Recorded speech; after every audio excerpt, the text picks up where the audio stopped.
All right, LSU in Florida from Tiger Stadium Saturday night in Death Valley. We've analyzed a lot of this game. One thing I haven't talked a lot about is LSU's passing game. And I thought LSU's passing game was pretty damn good at Clemson. It was efficient. It was effective. And if you credit Berrien Brown with that touchdown, the statistics really do look good. That's going to add another 30 yards to get Nussmeier up close to 300. You're going to toss in a second touchdown. That's a good day on the road for LSU in the passing game, but that didn't happen. The passing game stunk last week. It just did. Nussmeier was inaccurate. He threw the wounded duck interception to start the game. He missed reads. He missed some throws. Kyle Parker dropped the ball in the end zone. Like, they were just bad in the passing game last week. And LSU cannot be bad in the passing game. Like, there are times they may struggle to run the ball. And that's just part of what this team is. And it may be an Achilles heel for them. It may not be, but that's going to be expected with this offensive line. If the strength of your team, your 4,000-yard, fifth-year senior quarterback, who's a projected first-round pick who wears 18, and the toys that you've got on the outside with Aaron Anderson and Berrien Brown and Chris Hilton and Nick Anderson and Kyle Parker and Xavier Thomas and all these guys, and then when Trey'Dez Green gets back, if that fails, you will not succeed. When your strength deserts you, you've got big problems.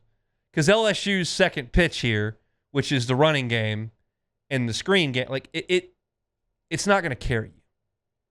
You've got to get the ball down the field. Last year, Garrett Nussmeier and this LSU team were elite on third down. Elite on third down.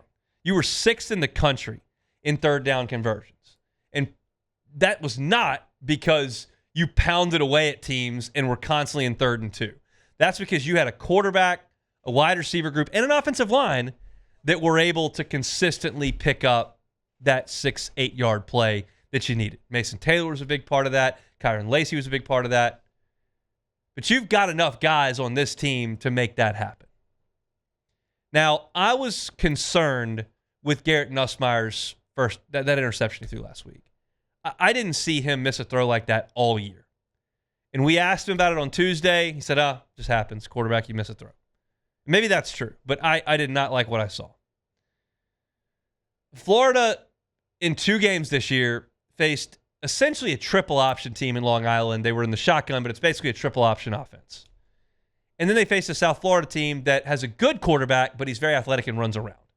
They have not seen anything like this LSU offense. That doesn't mean they can't stop LSU's offense. What all I mean by that is this is a completely different look than what Florida has seen this year. And what LSU saw from Clemson was a Clemson team that was playing 2 high safeties against LSU's passing game, and it was a real quick passing game in and out to LSU. Then last week, Louisiana Tech sat back in a shell, and they just were content to let LSU get short gains at a time, and Garrett Nussmeier got a little aggressive and tried to go down the field a little bit too much. And look, all we talked about all last week was, hey, this is your chance to get the vertical passing game going. And it didn't really work out.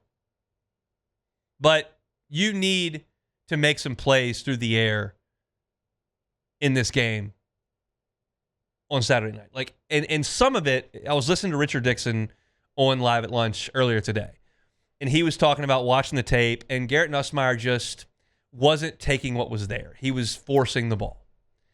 And what I will say about that is there are very few quarterbacks that I can remember covering at LSU that I have more confidence in to take a look at that tape and make that significant adjustment of, hey, if we need to throw it at the line of scrimmage or throw a 3-yard pass to get 6-8 yards, let's do that.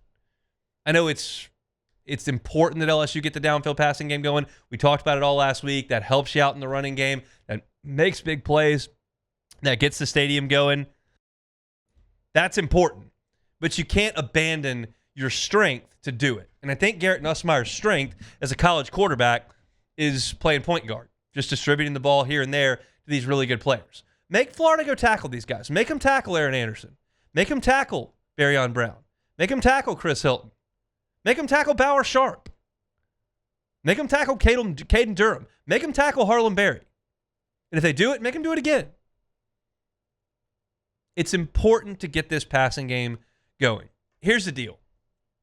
I am not super confident in LSU's ability to run the ball in this game against Florida. When you look at Caleb Downs and you look at Tyreek Sapp and you look at the guys that Florida has on this front and then you look at LSU's offense, I think it's unlikely, barring a big busted play, which LSU is very capable of, that LSU runs the ball for 160, 180 yards in this game. I find that to be unlikely. I think LSU's rushing total probably comes in somewhere in the neighborhood of 90 yards. So you got to find your other 300 yards, 270 yards in the air. And Garrett Nussmeier is very capable of doing that. And it doesn't all have to be down the field. But that's got to be cleaned up. I'm not concerned with Garrett Nussmeier's accuracy. He's got accuracy. He did it all last year. They've got to find a way to get that passing game rolling in this game against Florida. There's no two ways about it because it's the strength of your team. Florida hasn't seen anything like this, so I don't know what their pass defense looks like. It'll be tested early and often in this game on Saturday night. Briefly, let's look at the other side of this coin with Florida running the football. We talked about this a little bit yesterday. I believe Billy Napier will look at what Florida did last week against South Florida, and he will make an adjustment because they got the ball to Jaden Ball, and he was averaging north of 11 yards per carry on the ground on their first drive. I mean, and none of it was a 60-yard chunk. It was like 10, 16, 13, 11, 10. Like they were giving him the ball. He got 6 touches, and then they went away from him, started throwing the ball. They're not going to make that mistake again. But here's the deal. I do have confidence in LSU's front seven to shut that down. I think Bro, McKinley, Gooden, Guillory, Pyburn, Payton, Relaford, Butler, Weeks, Perkins, Halsey, that whole group is going to be a force against the run all year. And Florida hasn't done a great job in run blocking this year. They did on that one drive against South Florida. They've allowed 18 tackles for loss in 2 games. That is setting up negative plays. And we talked about this yesterday. You do that to Florida's run game and you put them behind the chains and you make DJ Lagway in front of that crowd with that defensive coordinator LSU's got and make plays, that's the recipe for LSU to have some real success. But you've got to stop the run first for that to happen. And I believe Billy Napier will come to Baton Rouge understanding what they got away from last week and trying to get back to that this week. The difference is this LSU team is ready for that. I expect some old school LSU football in that building tomorrow where a team hands the ball off and boom, line of scrimmage, that guy goes down. And that crowd goes nuts. That's what I expect to see in this game a lot. And that puts a lot of pressure on DJ Lagway. And so essentially this is a roundabout way of talking like, hey, these 2 quarterbacks are going to have a lot on their plate on Saturday night. This is a big, big spot for both of them with a lot of pressure on both of them. DJ Lagway is kind of carrying the weight of Florida's program. Garrett Nussmeier wants to win a championship in his final year. That's what he came back to do. You're a long way from that right now in early September. But you can take a step on Saturday night in Death Valley.